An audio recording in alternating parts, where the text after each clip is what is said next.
প্রশ্ন লিখছো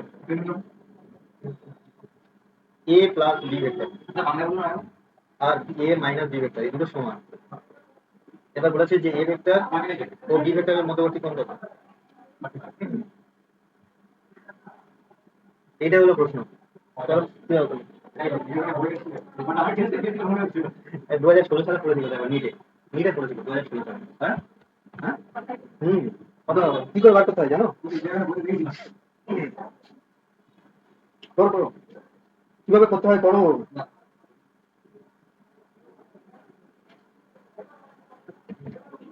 সাজি বলো কিভাবে করতে হয় বলো। আমরা কোন চ্যাপ্টারে আছি জানো?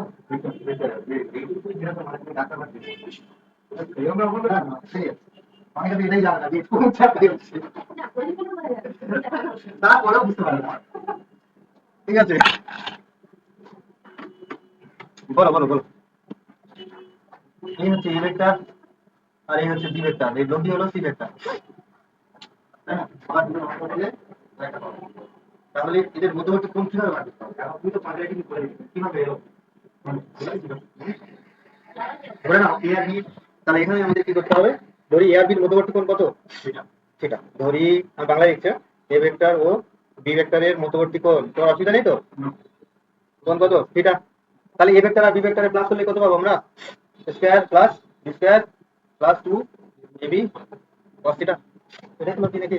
আর এটা কত হবে? Square plus B square minus 2 AB cos theta.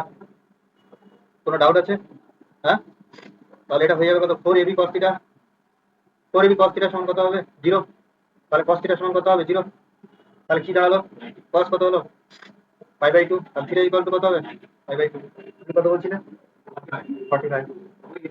হ্যাঁ তাহলে এটা হয়ে যাবে কোনটা? করো করো করো করো।